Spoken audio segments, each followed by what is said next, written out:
अखिलेश जी, तुम जानते हो नव्या बहुत भोली है और सत्यम उतना ही गुस्से वाला और खतरनाक है। अविनाश जी, नव्या को इस दुनिया से बचाने के लिए सत्यम जैसा इंसान ही ठीक रहेगा। उसके रहते कोई भी नव्या की तरफ आंख उठाकर भी नहीं देखेगा। अखिलेश जी को उनकी बात कहीं न कहीं सही लग रही थी, तो वो अभी बात कर ही रहे थे कि उन्हें सत्यम और नव्या रूम से बाहर आते हुए दिखाई दिए। नव्या सत्यम की गोद में थी और उसने अपना सिर सत्यम के सीने पर रखा हुआ था और उसके हाथ सत्यम के गले में लिपटे हुए थे। सत्यम उसे सीधे डाइनिंग टेबल की तरफ ले गया। अखिलेश जी और अविनाश जी भी वहीं उनके पीछे पीछे चले गए। नव्या ने अभी तक उन्हें नहीं देखा था। सत्यम ने उसे वहां लगी चेयर पर बिठाया और वहां के केयर टेकर को आवाज़ देकर बोला, काका खाना लेकर आओ। काका, जी बाबा अभी लाया। अखिलेश जी ने नव्या को आवाज़ दी। नव्या बेटा। उनकी आवाज़ सुनकर नव्या ने पीछे देखा तो जल्दी से उठकर उनके पास गई और उनके गले लगकर रोते हुए बोली, दादू आप कहाँ थे पता है? आपकी नव्या को उन गंदे अंकल ने बहुत परेशान किया, मारा भी। रिया दी भी पता नहीं कहाँ चली गई थी। मुझे बहुत रोना आ रहा था। नव्या ये सब रोते हुए बोल रही थी। उसकी बात सुनकर और उसे रोता हुआ देखकर अखिलेश जी की आंखें नम हो गई थी। उन्होंने नव्या को खुद से अलग किया और उसके आंसू पोंछकर बोले, अखिलेश जी बस बच्चे अब नहीं रोना। अब कभी भी आपको कोई परेशान नहीं करेगा, दादू किसी को भी नहीं करने देंगे। अब रोना बंद करो। ये बोलकर वो नव्या को वापस चेयर पर लाकर बिठा देते हैं। तभी नव्या उनकी तरफ देखकर बोलती है, सत्या ने उन गंदे अंकल से मुझे बचाया और आपके पास लेकर आए। सत्या ने उसे कहा है कि वो हमेशा मेरे साथ रहेंगे और हमेशा मुझे प्रोटेक्ट करेंगे। उसकी बात सुनकर सब मुस्कुरा दिए, पर अविनाश जी हैरान थे और वो हैरानी से सत्यम की तरफ देखने लगे, क्योंकि सत्यम को बिल्कुल पसंद नहीं था कि कोई उसे सत्या कहे, क्योंकि इस नाम से उसे बस उसकी माँ बुलाती थी। पर उसके जाने के बाद सत्यम ने कभी किसी को उसका ये नाम नहीं लेने देता था। अगर कोई गलती से उसका ये नाम ले भी लेता तो वो बहुत गुस्सा हो जाता था। अविनाश जी नव्या के मुंह से सत्यम के लिए सत्या सुनकर जितना हैरान थे, उससे ज़्यादा हैरान सत्यम के चेहरे पर स्माइल देखकर थे। वो भी नव्या के मुंह से सत्या नाम सुनकर मुस्कुराते हुए नव्या को देख रहा था।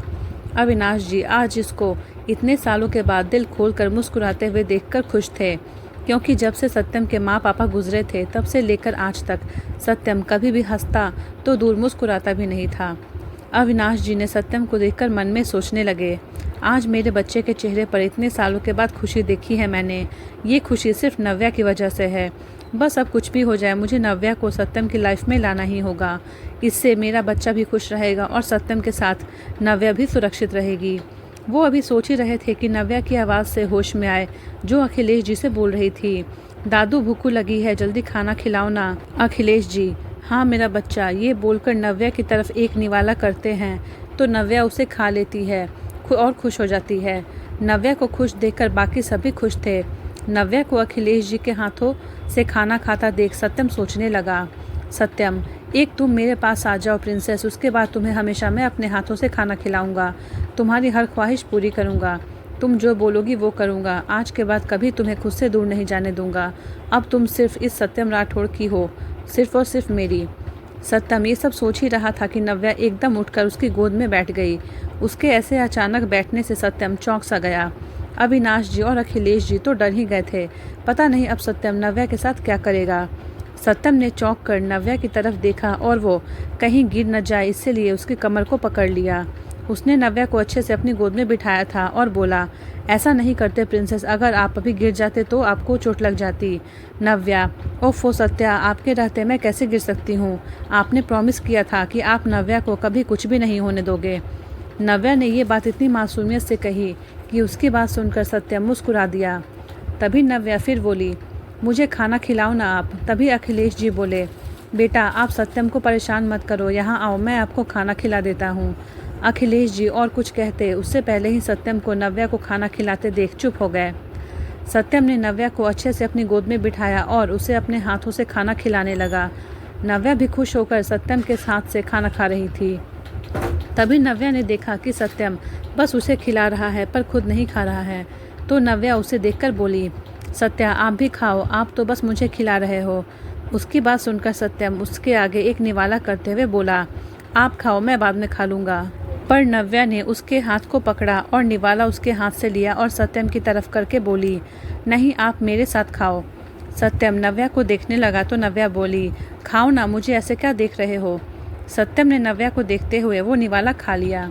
उसे बहुत खुशी हो रही थी नव्या को अपने हाथों से खिलाकर, पर नव्या के हाथों से खाकर उसे एक अलग ही सुकून मिल रहा था।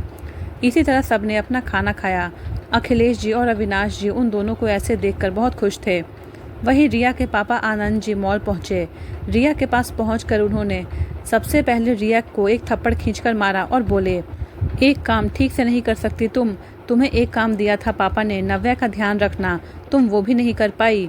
रिया, मैंने कुछ नहीं किया पापा, हम सब तो यहीं थे, पता नहीं अचानक नव्या कहाँ चली गई। आनंद जी, तुमने मुझे क्या बेवकूफ़ समझ कर रखा है? मुझे नहीं पता कि तुम और तुम्हारी माँ कैसे नव्या को परेशान करते हो। रिया अपने पापा की बात सुनकर खामोश हो गई। उसे अब नव्या पर और ज़्यादा गुस्सा आ रहा था, क्योंकि उसकी वजह से रिया के पापा ने रिया पर हाथ उठाया था। रिया के मन में नव्या के लिए नफरत और बढ़ गई थी। आनंद जी के गार्ड्स जो नव्या की सिक्योरिटी के लिए थे, उन्हें अपने पास बुलाया और गुस्से में बोले, तुम लोग कहाँ थे जब नव्या गायब हुई थी? तुम लोगों को उसकी सिक्योरिटी के लिए रखा गया है, पर तुम लोग। तभी एक गार्ड उनकी बात को बीच में काटते हुए बोला, सर हम लोग तो नव्या मैम के साथ ही थे, पर रिया मैम ने हमें शॉपिंग बैग गाड़ी में रखने के लिए भेज दिया था, और जब हम वापस आए तो रिया मैम अपने दोस्तों के साथ कैफेटेरिया में थी, पर नव्या मैम हमें कहीं नहीं मिली। उस गार्ड की बात सुनकर आनंद ने रिया को घूर कर देखा। उनके ऐसे देखने से रिया डर गई। वहीं आनंद जी को कुछ समझ नहीं आ रहा था कि वो अब क्या करे। वो अपने मन में ही बोले, नहीं, नव्या को कुछ नहीं हो सकता। अगर उसको कुछ हो गया तो मेरा बरसों का बनाया हुआ खेल खत्म हो जाएगा। नहीं, मुझे कैसे भी करके नव्या को ढूंढना ही होगा। इतना बोलकर उन्होंने अपनी पॉकेट से फ़ोन को निकाला और किसी को कॉल किया। वहीं दूसरी तरफ अखिलेश जी, अविनाश जी सत्यम के साथ बैठे लिविंग रूम में बातें कर रहे थे। नव्या को सत्यम ने खाना खिलाने के बाद दवाई देकर रूम में सुला दिया था। तभी अखिलेश जी का फ़ोन बजा। उन्होंने फ़ोन निकालकर देखा तो आनंद जी का फ़ोन देखकर उन्होंने एक नज़र सत्यम की तरफ देखकर फ़ोन को रिसीव किया। सामने से आनंद जी की आवाज़ आ गई, पापा कहाँ हैं आप? अखिलेश जी, किसी काम से बाहर आया हूँ, बोलो क्या हुआ है? आनंद जी, पापा वो बात ये है कि वो। आनंद जी को समझ नहीं आ रहा था कि अखिलेश जी को कैसे बताए कि नव्या नहीं मिल रही है, क्योंकि वो अच्छे से जानते थे कि अगर अखिलेश जी को पता चला कि नव्या गायब है तो उनका सारा गुस्सा आनंद जी और उनके परिवार पर ही उतरता, क्योंकि वो नव्या से बहुत प्यार करते हैं और हो सकता है कि वो अपनी सारी प्रॉपर्टी में से कुछ भी ना दें उसे। अखिलेश जी ने जब देखा कि आनंद जी कुछ बोल नहीं रहे हैं तो वो बोले, अब बोलोगे कि क्या हुआ है, फिर वो ही करते रहोगे। आनंद जी, वो पापा नव्या कहीं नहीं मिल रही है। अखिलेश जी चौंकते हुए बोले, क्या? और क्या मतलब है नहीं मिल रही है? वो तो रिया के साथ मॉल गई थी ना? आनंद जी, हाँ पापा, वो रिया के साथ गई थी, पर रिया कुछ टाइम के लिए बाथरूम चली गई और जब वो वापस आई तो नव्या वहाँ नहीं थी। उसने हर जगह नव्या को ढूंढा पर वो नहीं मिल रही, इसीलिए उसने मुझे फ़ोन करके बता दिया। अखिलेश जी को आनंद जी पर गुस्सा आ रहा था कि वो अभी भी रिया की गलती को छुपा रहे थे। अखिलेश जी ने अपनी आंखें बंद की और बोले, आ रहा हूँ, घर पर बात करते हैं। दरअसल सत्यम अखिलेश जी को सब सच बता चुका था। उसने उन्हें मॉल की सीसीटीवी फुटेज भी दिखा दी थी, जिसमें रिया जानबूझकर नव्या को अकेला छोड़कर गई थी और गार्ड्स को भी भेज दिया था। उसने उन लड़कों को नव्या को ले जाते हुए भी देख लिया था, पर उसने उन्हें नहीं रोका, बल्कि नव्या उसे देख न ले इसीलिए वो कहीं छुप गई थी। ये सारी चीज़ें वहाँ के सीसीटीवी कैमरे में रिकॉर्ड हो गई थी। अखिलेश जी ने फ़ोन काटा और आंखें बंद कर बैठ गए। उन्हें आनंद जी और रिया पर बहुत गुस्सा आ रहा था। वहीं वो नव्या को लेकर भी बहुत परेशान थे। कुछ टाइम के बाद उन्होंने अपनी आंखें खोली और सत्यम को देखकर कुछ बोले, जिसे सुनकर सत्यम और अविनाश जी बहुत हैरानी और खुशी के मिले जुले भावों से उन्हें देखने लगे। सत्यम ने हाँ में गर्दन हिलाई तो अखिलेश जी उसके साथ बैठकर कुछ बातें कर वहाँ से निकल गए। अविनाश जी भी अपने रूम में चले गए। सत्यम जब अपने रूम में आया तो उसने देखा कि नव्या एकदम सिकुड़कर सोई हुई है। उसकी ब्लैंकेट भी साइड हट चुकी है। सत्यम उसके पास जाकर लेट गया और दोनों के ऊपर ब्लैंकेट डाल ली। सत्यम नव्या को बहुत ही गौर से देख रहा था। वो उसे देखते ही देखते मन में बोला, अब तुम बस मेरी हो, सिर्फ मेरी। बस आज का दिन कर, तुम हमेशा के लिए मेरी हो जाओगी। ये बोलकर उसने नव्या को अपने नज़दीक कर बाहों में भर लिया। वहीं नींद में सत्यम का एहसास पाकर नव्या उससे चिपककर सो गई। उसे ऐसे देखकर सत्यम मुस्कुरा दिया और धीरे से बोला, तो तुम मेरा एहसास पहचानने लगी हो? हाँ, पहचानोगी कैसे नहीं। पिछले एक हफ्ते से रोज़ रात को मेरी बाहों में जो सोती आ रही हो, अब तो तुम्हें आदत हो गई होगी। मुझे भी तुम्हारी आदत हो गई है। जब तक तुम्हें बाहों में भर नहीं लेता तब तक मुझे सुकून नहीं मिलता। I love you so much. ये बोलकर सत्यम ने नव्या के माथे को चूम लिया और उसे अपने बाहों में भरकर आंखें बंद कर ली।